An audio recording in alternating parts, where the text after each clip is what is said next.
La coordination des syndicats de l'économie et des finances a décidé de suspendre ses sittings pour une semaine. Le mot d'ordre de grève reste cependant maintenu à partir du 18 juin prochain.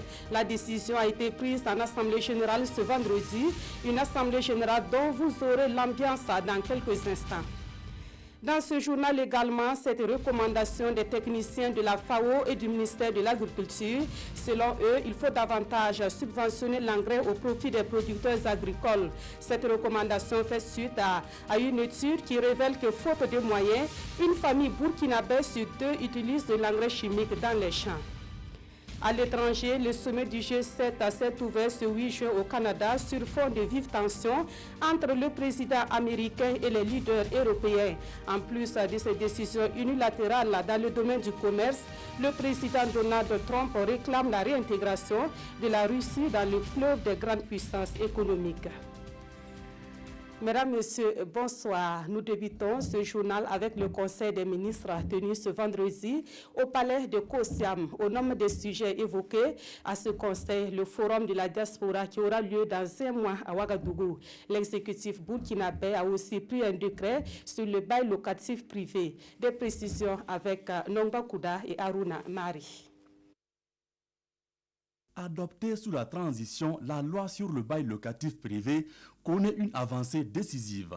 Le Conseil des ministres de ce jour a pris un décret portant fixation de la nature des travaux à la charge du bailleur et du locataire ainsi que les modalités de révision du loyer du bail locatif privé.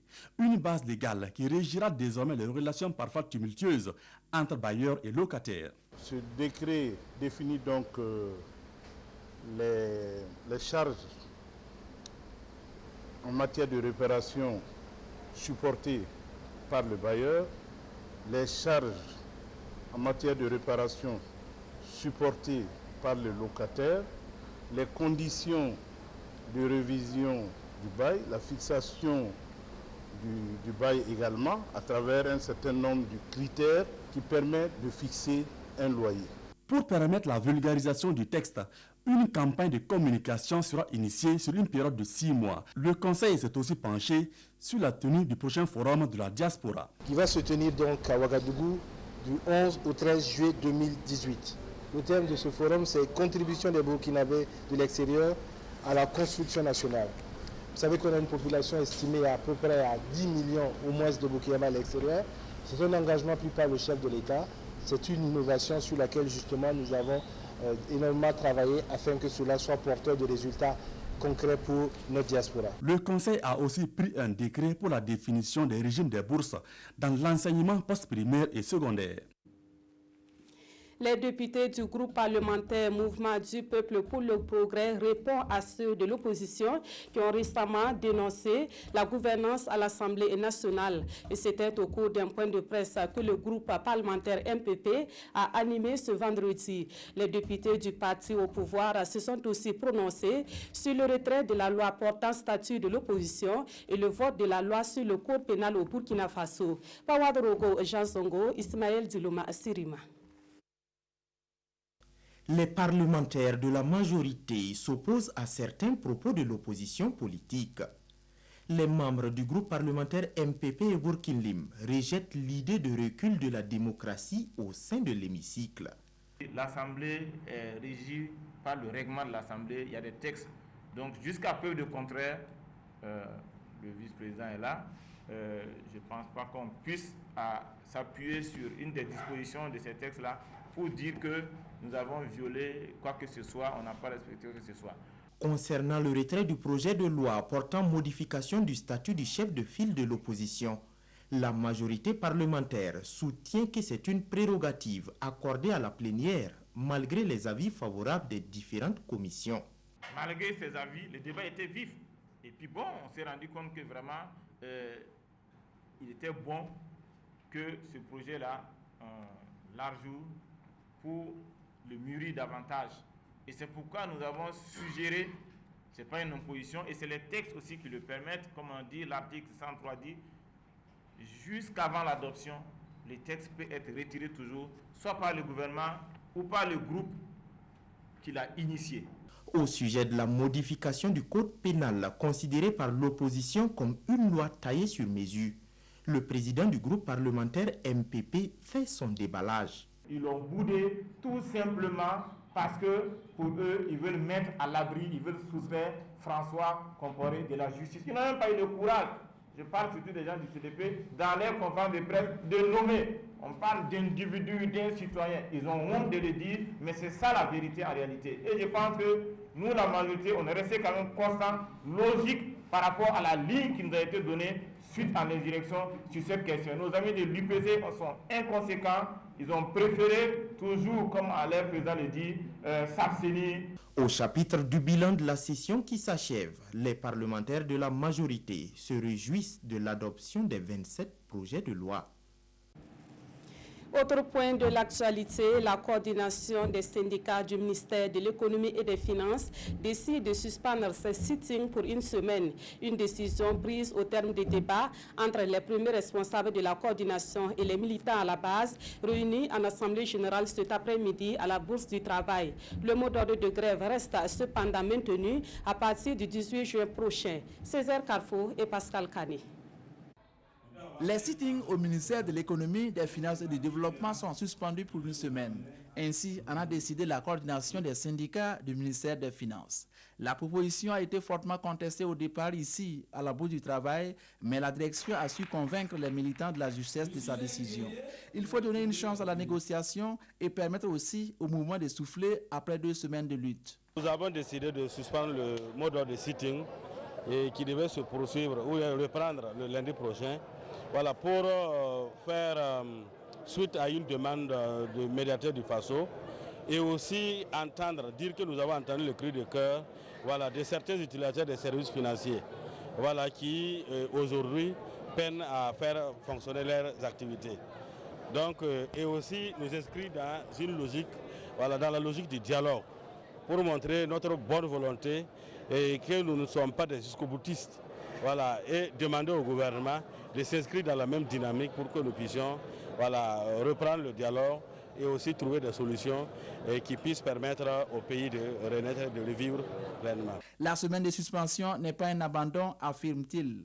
Elle sera mise à profit pour rencontrer certains responsables et le gouvernement. Nous espérons qu'au cours de cette semaine, on aura d'intenses activités et de rencontres avec les personnalités du pays, notamment avec le médiateur et avec les membres du gouvernement, et pour trouver des solutions. La suspension ne concerne cependant pas le mot d'ordre du 18 juin.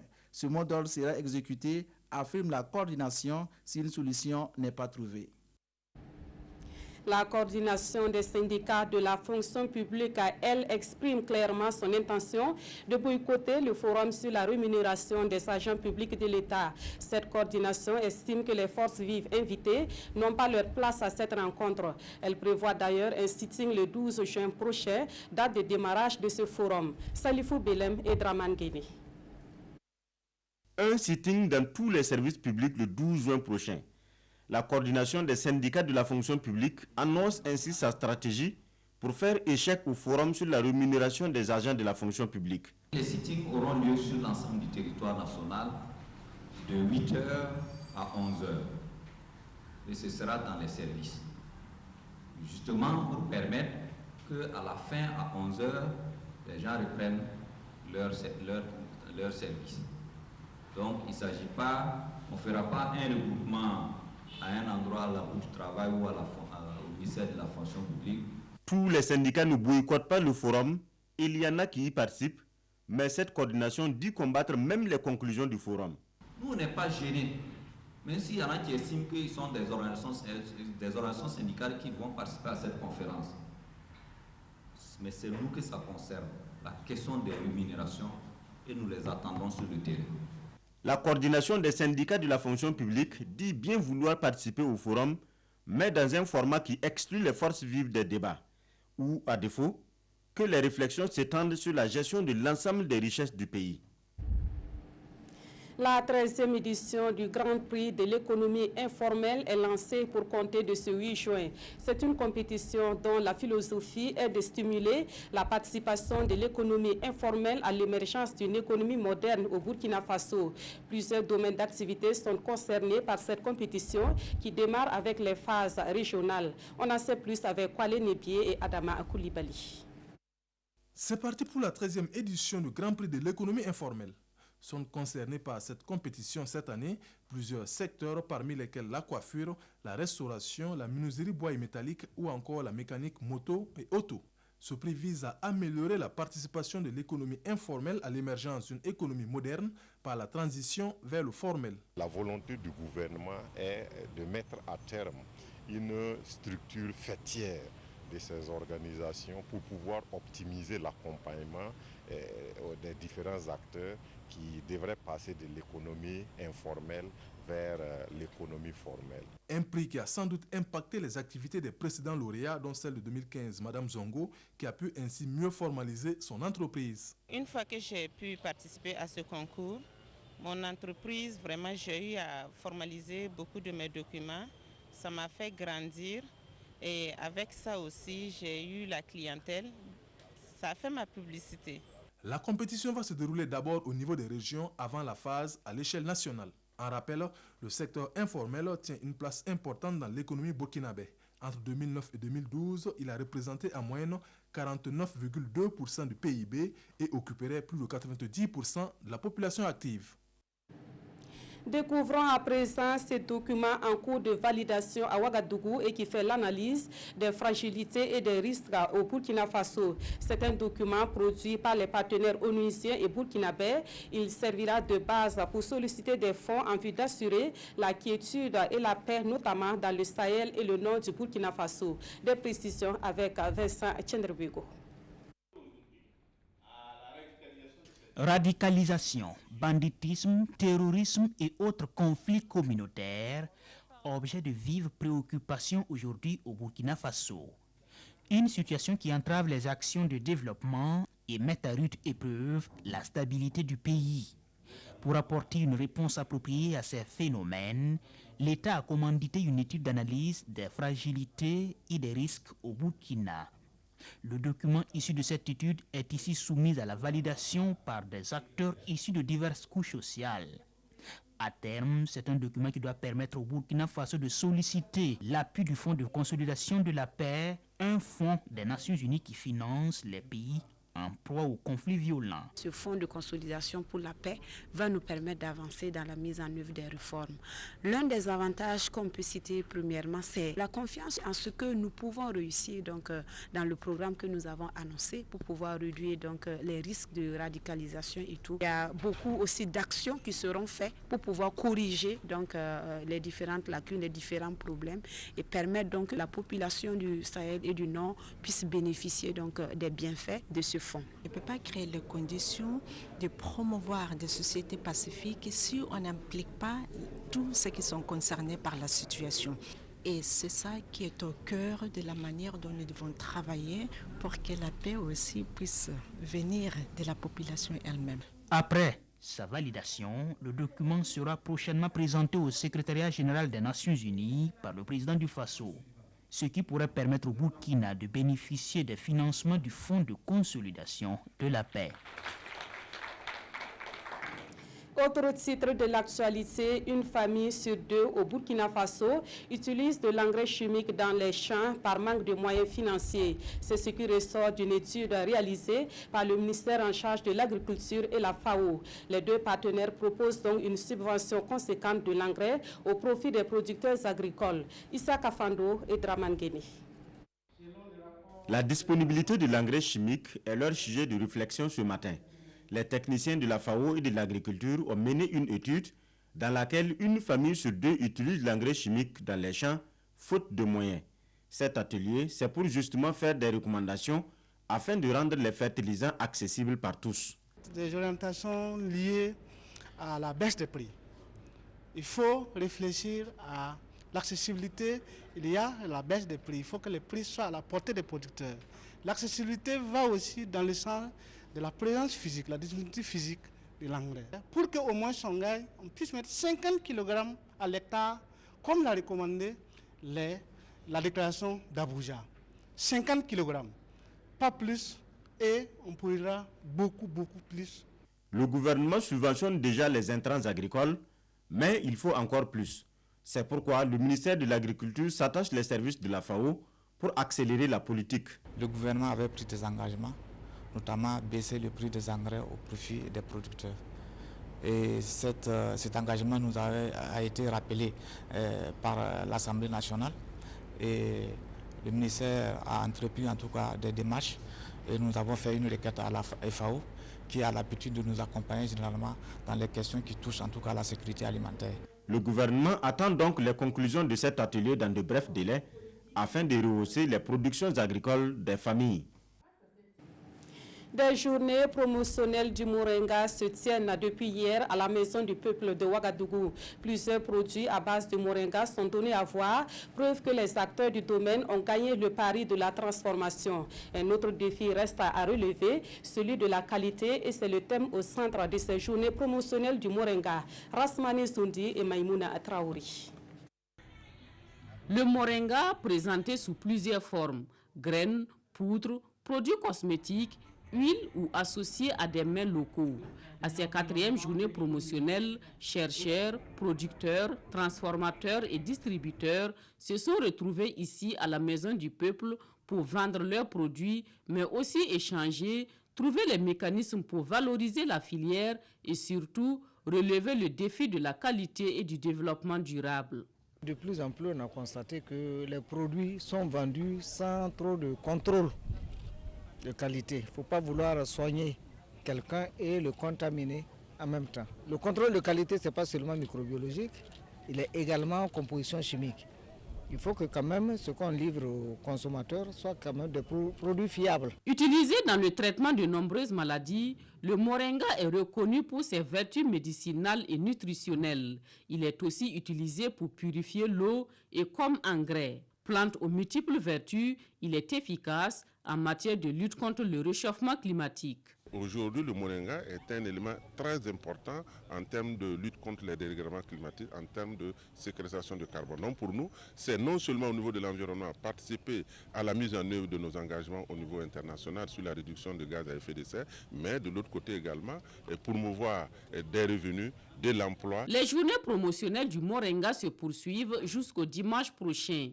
Outre l'exposition, il est prévu des communications et des conférences débats sur des thèmes variés portant sur la production, le financement, la transformation et le conditionnement des produits.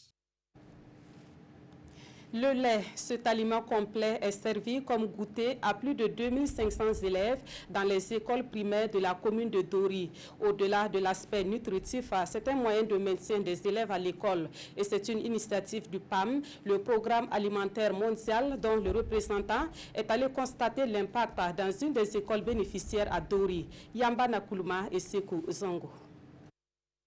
Le Programme alimentaire mondial sur les traces de ses actions.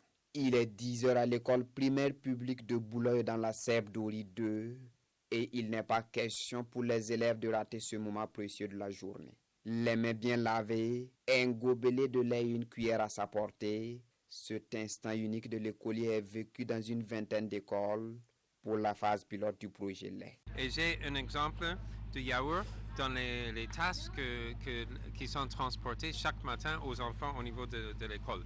Et les enfants appellent ça l'or blanc parce qu'ils adorent ça. C'est le yaourt qui est produit ici sur place avec le lait qui est collecté ici chaque matin sur place et qui est distribué directement aux écoles le matin fraîche. Du yaourt frais au menu des cantines scolaires, c'est offrir aux enfants une qualité sanitaire irréprochable, mais surtout assurer leur accès et leur maintien à l'école.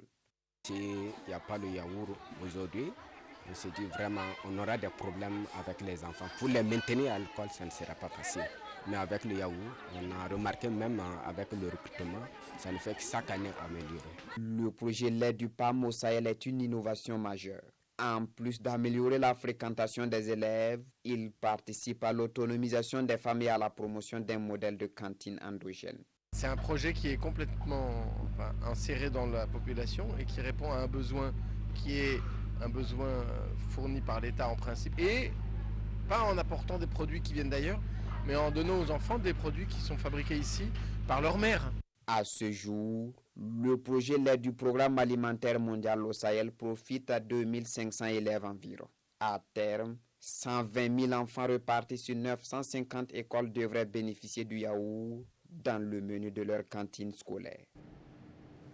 Nous restons dans le domaine de l'éducation où les acteurs s'approprient une nouvelle application informatique dénommée Inomada. Elle a été mise au point par un cabinet de la place dans le but d'apporter l'éducation aux jeunes nomades partout où besoin sera. À Bobo-Dioulasso, cette nouvelle application est expliquée aux acteurs de l'éducation venus des pays de l'Afrique centrale et de l'Ouest. Drissa Traoré, Ahadi Sandamba.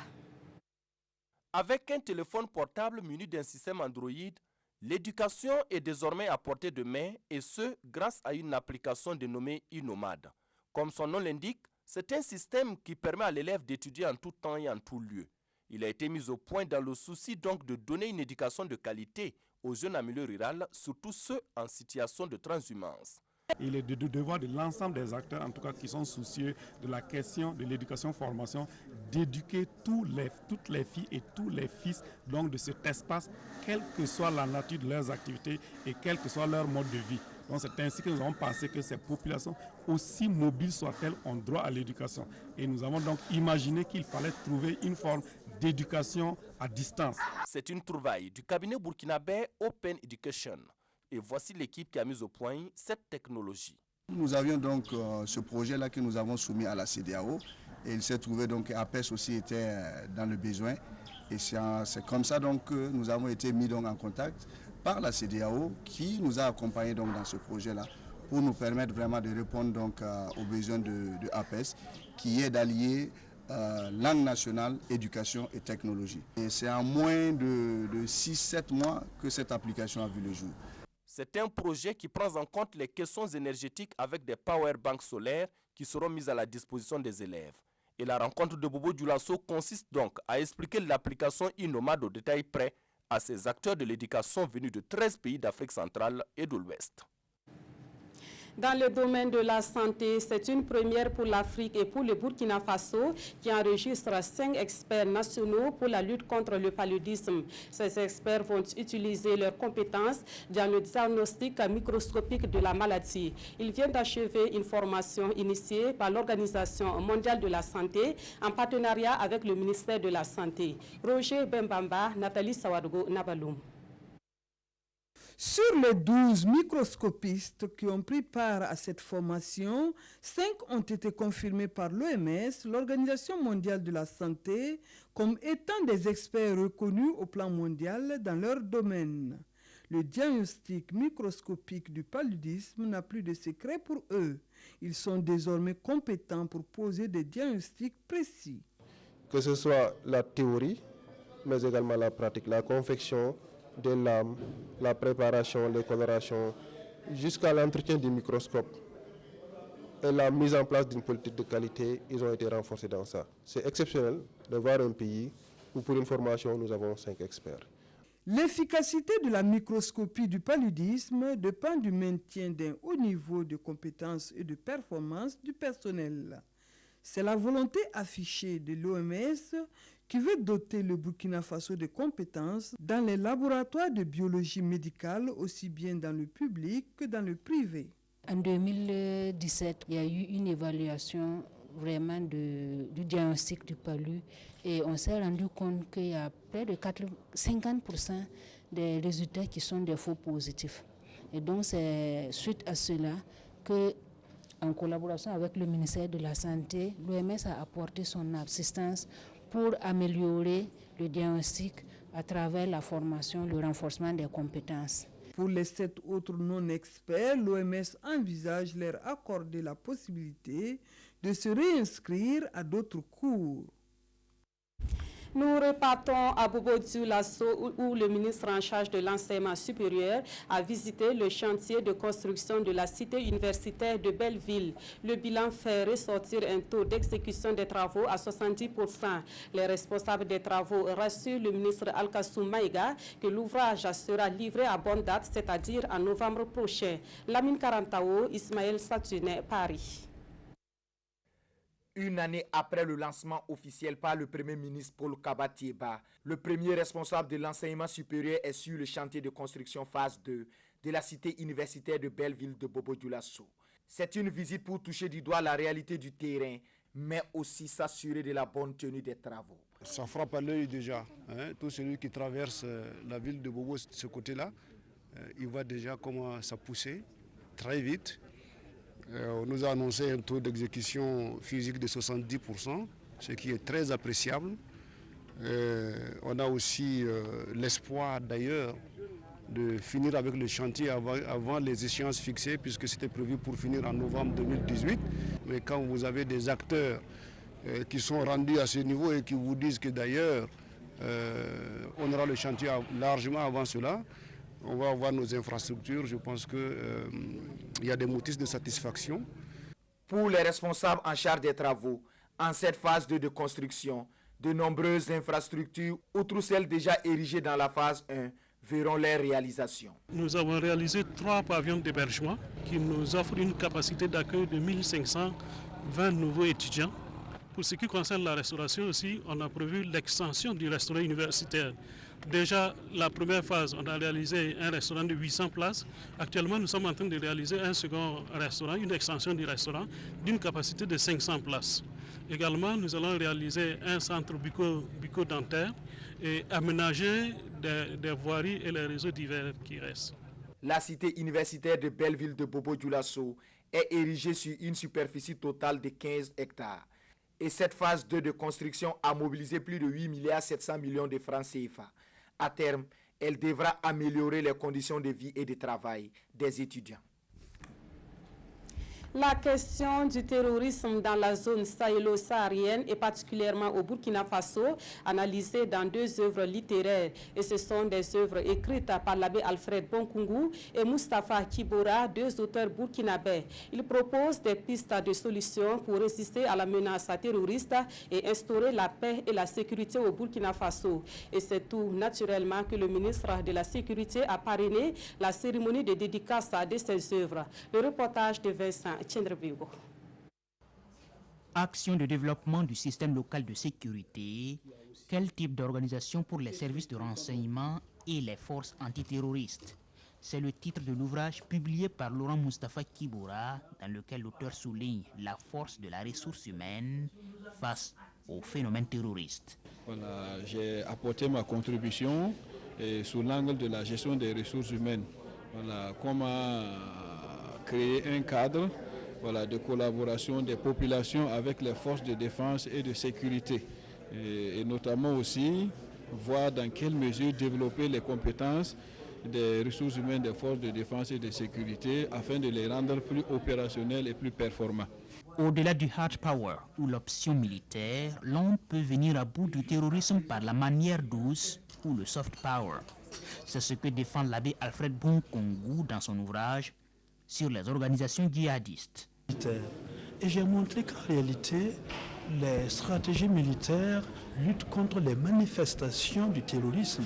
Mais pour arriver à ses racines, il faut une méthode soft. Et le soft power, c'est une socialisation, une éducation qui intègre les valeurs culturelles et religieuses. Au présidium de la cérémonie de dédicace, le président de la CENI, Newton Ahmed Bari, mais aussi le ministre de la Sécurité, visuellement intéressé par ces nouvelles publications. Je voudrais ici en tout cas montrer mon entière satisfaction à l'endroit de ces 2 auteurs qui ont ouvert une voie, car je suis sûr que beaucoup de gens vont emprunter cette voie parce que nous avons besoin aujourd'hui de mener aussi un combat idéologique, un combat de culture contre le terrorisme. Les 2 ouvrages destinés au public sont désormais disponibles en librairie. Actualité hors du Burkina Faso, les dirigeants du G7 sont réunis au Canada pour un sommet de 3 jours. Ce sommet se tient dans une atmosphère tendue entre le président américain et les leaders européens sur des questions commerciales. En plus de cela, Donald Trump réclame le retour de la Russie dans le club des grandes puissances économiques. Donald Trump continue sa partition en solo. La réunion du G7 a débuté ce vendredi au Canada. Le président américain a réclamé le retour de Moscou dans le cercle des pays les plus industrialisés du globe, 4 ans après son exclusion due à l'annexion de la Crimée. Le nouveau Premier ministre italien Giuseppe Conte a soutenu cette initiative dans un premier temps, avant de se rallier aux 5 autres membres du G7 opposés à ce scénario. Ce matin, j'ai eu une première réunion très positive et très prometteuse avec le Premier ministre italien Giuseppe Conte. Et je suis convaincu qu'ici, au G7, nous aurons un positionnement européen en étant unis sur toutes les questions, y compris sur la Russie. Je ne parle pas des détails, mais d'une ligne commune. We'll have a fully united European position on all issues, including on Russia. Selon une source proche de l'Elysée, la proposition de Donald Trump ne semble pas cohérente au vu des sanctions américaines qui visent Moscou. Côté britannique, l'entourage de Theresa May affirme que la Russie devrait changer d'attitude avant toute discussion préalable. L'Allemagne ne semble pas prête non plus à envisager cette hypothèse. L'actualité à l'étranger, c'est aussi cette annonce surprenante du président burundais qui dit ne pas vouloir briguer un autre mandat en 2020. La nouvelle suscite des interrogations dans la presse écrite burkinabé. Des précisions dans la revue de presse de Vincent Tchendrebego. Quelle mouche a piqué Pierre Nkurunziza, l'énigmatique président Messi de Bujumbura? Le Saint-Esprit lui a-t-il encore rendu visite ou s'est-il cogné la tête par inadvertance à un pilier du cossu palais de Gitega, s'interroge aujourd'hui au Faso. En tout cas, l'annonce du président burundais de quitter le pouvoir en 2020 a pris de court les Burundais qui ont dû se pincer la peau pour s'assurer qu'ils ne sont pas en train de vivre un rêve trop beau, trop féerique. En fin de compte, Nkurunziza quittera-t-il vraiment le pouvoir?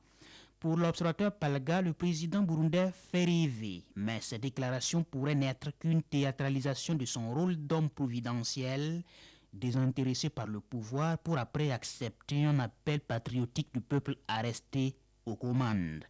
Le pays est tout aussi sceptique quant aux intentions du président burundais.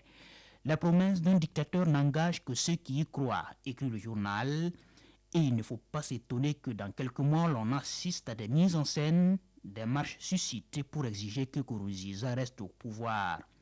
Mais qui sait, suravise le journal, peut-être qu'il a enfin pris conscience que sa marche au pas forcé est sans issue. Et si c'est le cas, alléluia. Une brebis égarée vient d'être enfin visitée par le Saint-Esprit en période de Ramadan.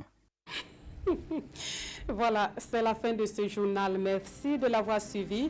Le prochain rendez-vous de l'actualité, c'est à 22h30 avec Draman Dadzien. Mais avant, vous aurez l'actualité sportive à 21h dans une présentation de Jean-Modeste Ouedraogo. Merci de votre fidélité à la RTV.